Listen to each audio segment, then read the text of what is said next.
И тъй, приятели, продължаваме с следващата книга от Библията. Аз не знаех точно различните части как се наричат, но това са отделни книги и затова се казва Библия от гръцката дума Библиус, което означава библиотека. Така че да знаете, някои книги са много малки, като например Ефесяните, има и дори по-малки книги, но все пак това са отделни книги. И така започваме. Тя е на Павел с Божията воля, апостол на Исус Христос, до светиите и верните в Христос Исус, които са в Ефес. Благодат и мир да бъде на вас от Бога нашия Отец и от Господ Исус Христос. Благословен да бъде Бог и Отец на нашия Господ Исус Христос, който в Христос ни е благословил с всяко духовно благословение в небесните места, както ни е избрал в Него преди създаването на света, за да бъдем святи и без недостатък пред Него в любов. Много е важно да сме святи и без недостатък, защото казвам го от личен опит. Колкото повече човек напредва в вярата, толкова по-трудно става, толкова повече Бог изисква от него. Бог дава много повече, обаче Бог изисква и повече. Ако някой си мисли, че може да оперира с големи дарби, а пък същевременно да се прави каквото се иска, тая работа няма да стане. Казвам го просто от личен опит. То ни е предопределил да му бъдем усиновени чрез Исус Христос по благоволението на своята воля, за похвала на славната си благодат, с която ни е облагодетелствал във възлюбения си, в когото имаме изкуплението си чрез кръвта му, прощението на прегрешенията ни според богатството на неговата благодат, която е направил да ни дава изобилно всяка мъдрост и разбиране, като ни е открил тайната на волята си според благоволението, което е положил в себе си, за да се приложи, когато се изпълнят времената, т.е. да се събере в Христос всичко, това, което е небесно и земно. В Него също така ни се пада да бъдем наследници, като бяхме предопределени за това, според намерението на Бога, който действа във всичко по решението на своята воля, така че да бъдем за похвала на Неговата слава, ние, които отпреди се надявахме на Христос. Само да отбележа, че тук може би 5, 6, 7 изречения има супер много символика. Те не са просто думи. Ако почнете да ги разхвърляте една по една, всички думи, срички, словосъчетания, ще видите, че има супер много символика и повечето хора не я разберат тази символика, да ни кажем мнозинството, включително и аз цялата символика не мога да разбера и после си казваме, тото и ние не го намирам в словото. Да, може би когато човек пропуска много неща, после няма как да ги хване, че ги намерил в словото. В когото и вие, като чухте словото на истината, т.е. благовестието на нашето спасение, в когото като и повярвахте, бяхте запечатани с обещания Святи Дух, който е залог за нашето наследство, докато бъде изкупено притежанието на Бога, за да бъдете за похвала на Неговата слава. Затова и аз, като чух за вярата ви в Господ Исус и за любовта, която сте показали към всички светии, непрестанно благодаря на Бога за вас и ви споменавам в молитвите си, дано Бог на нашия Господ Исус Христос, славният Отец, ви даде дух на мъдрост и откровение, за да го познаете, и да просвети очите на сърцето ви, за да познаете каква е надеждата, към която ви призовава. Първо обаче ние трябва да поискаме Бог да ни даде тази мъдрост и това откровение, за да можем да го познаем. Какво е богатството между светиите на славното Негово наследство и колко превъзходно велика е силата му към нас, вярващите, сила, която е според действието на Неговата могъща сила, с която подейства в Христос, когато го възкреси от мъртвите и го сложи да седне от дясната си страна на небесата, далече над всяко началство и власт. Далече над всяко началство и власт, т.е. следващия след тях, който и да е, повечето хора предполагат, че е сатаната, е далеч надолу след тях. сила и господство и всяко име, с което се наричат не само в този свят, но и в бъдещия, и всичко покори под краката му и го постави да бъде глава над всичко за църквата, която е негово тяло, изпълнено с пълнотата на този, който изпълнява всичко във всички. И съживи вас, когато бяхте мъртви чрез вашите престъпления и грехове, в които сте ходили някога според вървежа на този свят, по княза на въздушната власт. Да, ето, той каза буквално 3 словосъчетания и каза 3 отделни неща. Първо, че ние сме били духовно мъртви, преди да открием Бога. Второ, че сме вървяли след вървежа на света, т.е. по подразбиране човек се следва света. И третото, че княза на въздушната власт е сатаната. Да, той не каза сатаната, но аз ви го превеждам. На духа, който сега действа в синовете на непокорството, между които и ние всички сме живели някога в нашите плътски страсти. Значи тази книга е изключително малка, само 6 глави, прочита са, нали, за 18 и няколко секунди, но буквално няма празно. Няма никакво празно. Той сега в момента за по-малко от 10 секунди каза 3 важни още неща. Заострете се вниманието, защото дори аз не мога се справя да не смогна да обяснявам човека какво казва. Като сме изпълнявали волята на плътта и на помислите и по естество сме били чада на гнева. По естество сме били чада на гнева. Той също трябва да се подчертай с дебел шрифт. Както и другите. Бог обаче, който е богат с милост, поради голямата любов, с която ни възлюби, даже когато бяхме мъртви чрез престъпленията си, голямата любов, с която ни възлюби, дори когато бяхме мъртви заради престъпленията си, ни съживи заедно с Христос. По благодат сте спасени и като ни за съживина заедно с Христос. Той също е. Тук е толкова сгъстено, хора. Толкова е сгъстено.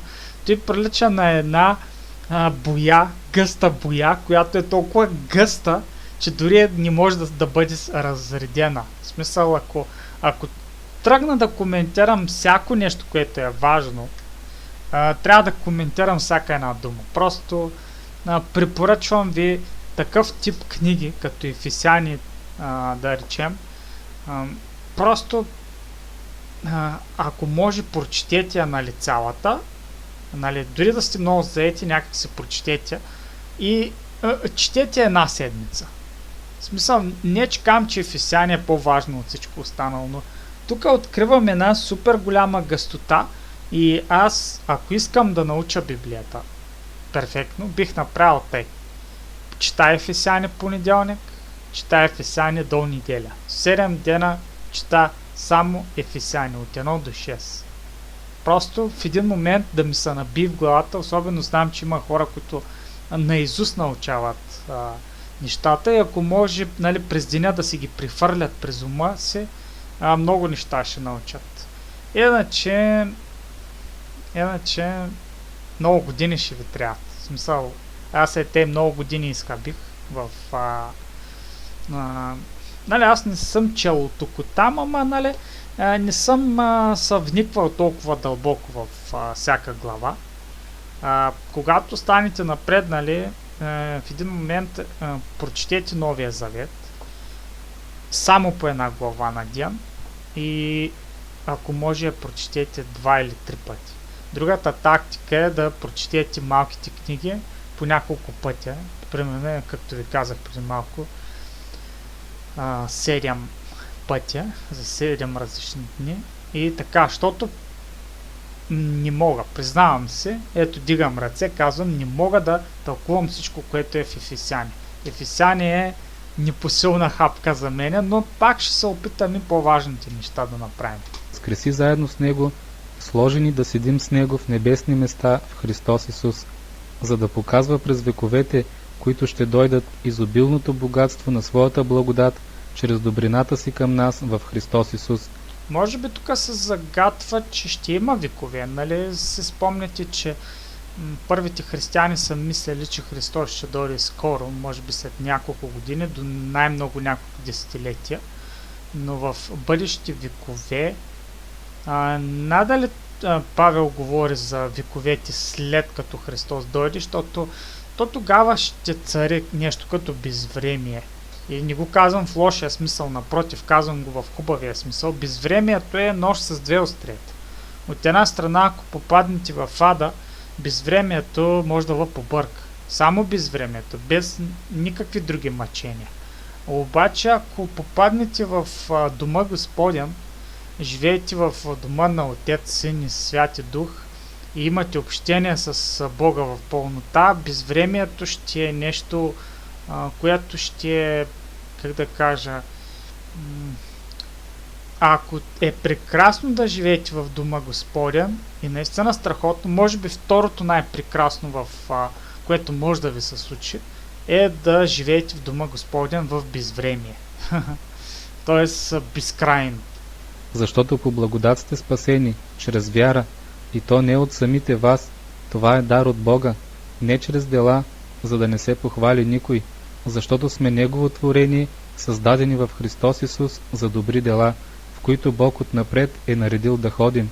Затова помнете, че вие някога езичници по плът, наричани необрязани от тези, които се наричат обрязани с обрязване на плътта, което се извършва с ръце, в онова време бяхте отделени от Христос, отстранени от Израилевото гражданство и чужденци към заветите на обещанието, без да имате надежда и без Бога на света. А сега в Христос Исус, вие, които някога сте били далеч, сте поставени близо чрез кръвта на Христос, защото Той е нашият мир, който направи двата отдела едно. Да, чрез кръвта на Христос. Христос трябваше да умре и точно тая Негова кръв прави той нещо. Нека, ако някой мюсюлманин ме слуша, нека да мисли, да размишлява по той нещо и нека да помоли Бог, но не Аллах. Аз съм казвал и преди, моето мнение, че Аллах не съществува. Даже доста християни казват, че Аллах е някакъв демон или самия Сатана. Аз не мисля такова нещо. Аз мисля, че Аллах изобщо не съществува. Мисля, че исляма е комбинация от две личности. Тъй наречения Джибраил, който на български означава Гавриил, който всъщност е Сатана, който се приправя на светлия ангел Гавриил, както и апостол Павел пророкува и казва, че и Сатана, когато е необходимо, може да се приправи в светъл ангел, за да излъже човеците. Мисля, че той точно го е пророкувал за момента, в който Сатана се е представил за Гавриил. И втората личност е Мухамед, тъй наречения пророк на Бога, който е пророк според мен на Сатаната. Тоест, той не е пророк на Сатаната, ами нещо като комбина двамата. Сатаната и Мухамед създават този култ, даже от исляма не е религия, исляма е култ. Но все пак той са приказки нахвърлени набързо. Ако искате подробност, Сунай Манджаров ли нещо от рода, но ако пишете Сахих Сунай, защото конкретно трябва да пишете Сахих Сунай, за да излязат точно тия негови видеа за исляма, той ще ви разясни малко по-подробно. Естествено може да търсите и Сабрина.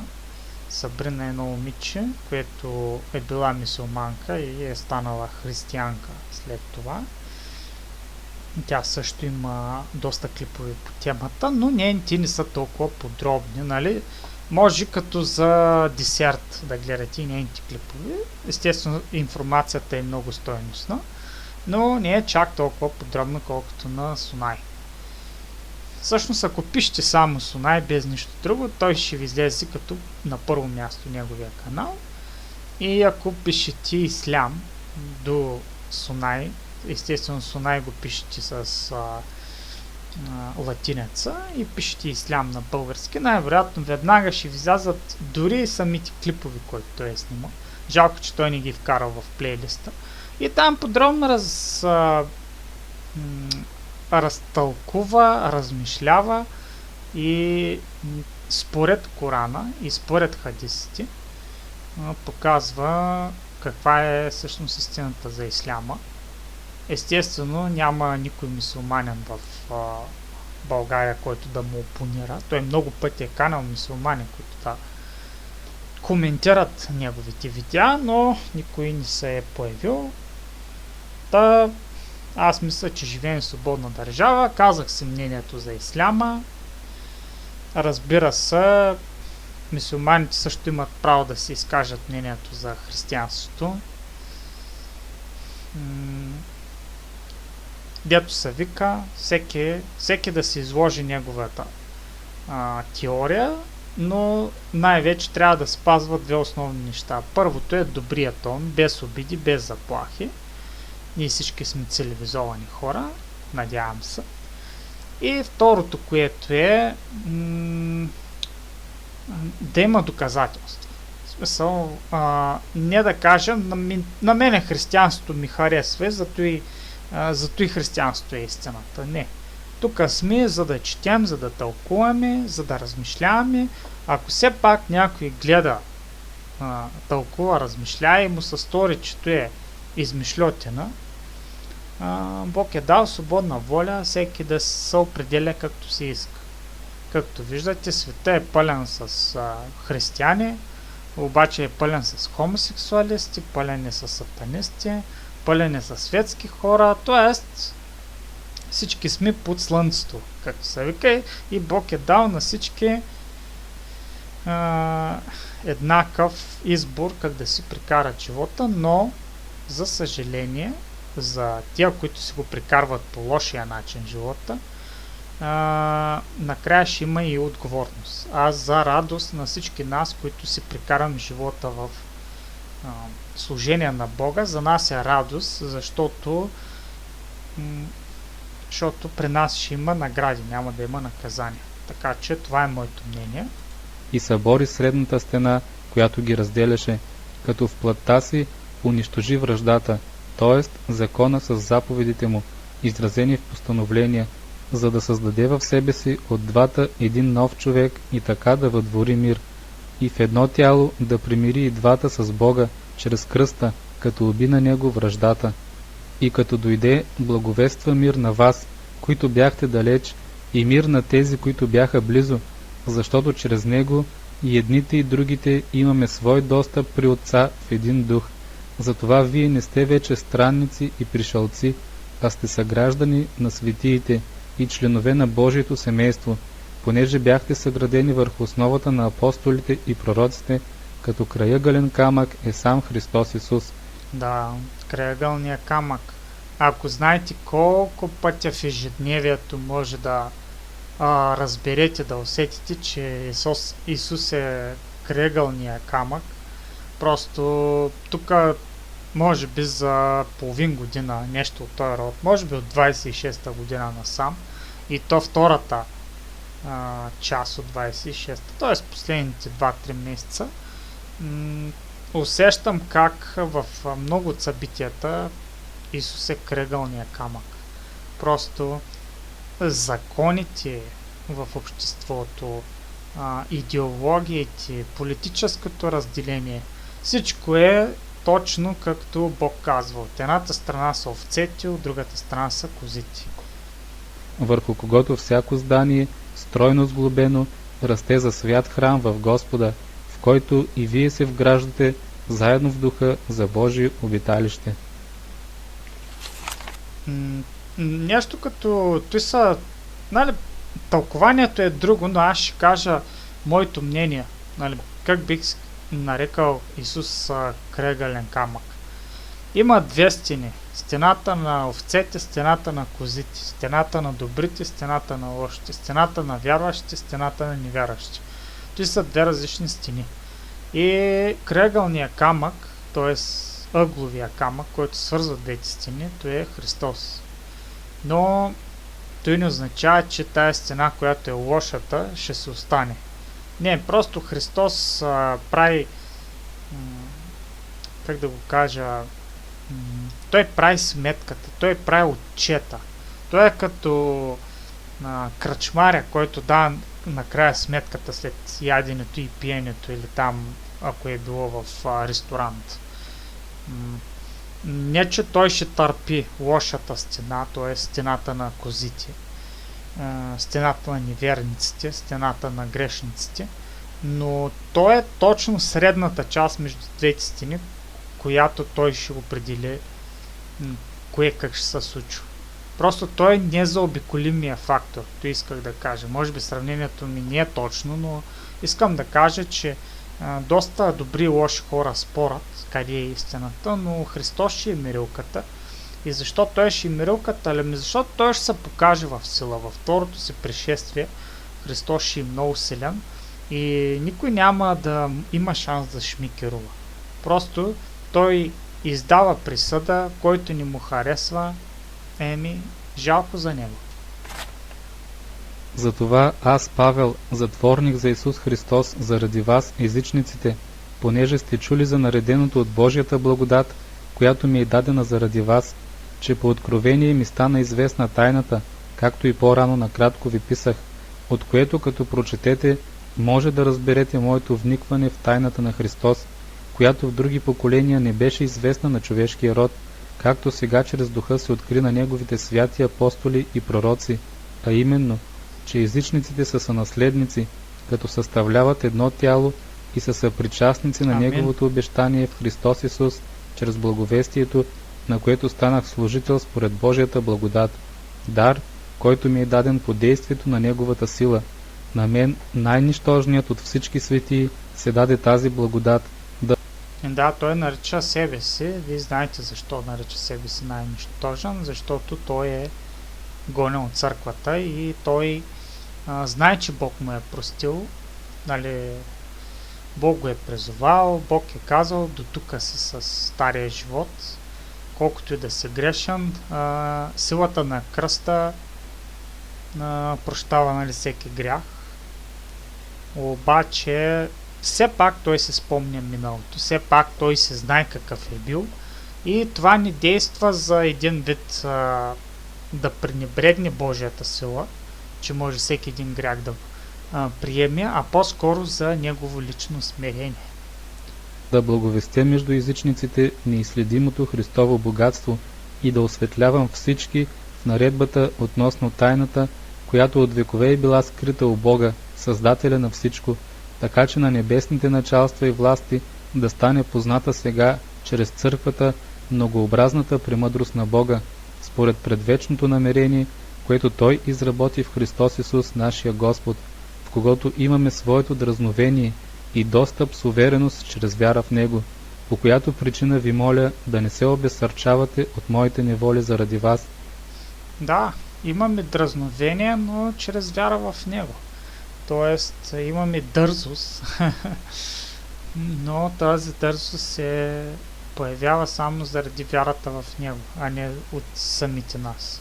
Тъй като те са за ваша слава, затова прекланям коленете си пред Отец на нашия Господ Исус Христос, от когото носи името си всеки род на небесата и на земята. Да, от който носи всеки род. Отец е създател на абсолютно всичко, видимо и невидимо. Да ви даде според богатството на славата си, да се утвърдите здраво, чрез Неговия дух във вътрешния човек, чрез вяра да се всели Христос във вашите сърца, така че вкоренени и основани в любовта, да бъдете силни, да разберете заедно с всички светии, какво е широчината и дължината, височината и дълбочината, и да познаете Христовата любов, която никое знание не може да обгърне, за да се изпълните в цялата Божия пълнота. А на този, който според действащата в нас сила може да направи несравнено повече, отколкото искаме или мислим, на Него да бъде слава в църквата и в Христос Исус във всички родове от века и до века. Амин. Да, наистина. Бог може и Бог иска да направи много повече, отколкото ние си мислим. Ние си мислим големи неща. Няма спор. Нашите мечти са много по-големи от самите нас. Обаче нашите мечти няма да бъдат осъществени. Ето сега искам част от вас да успокоя, част от вас да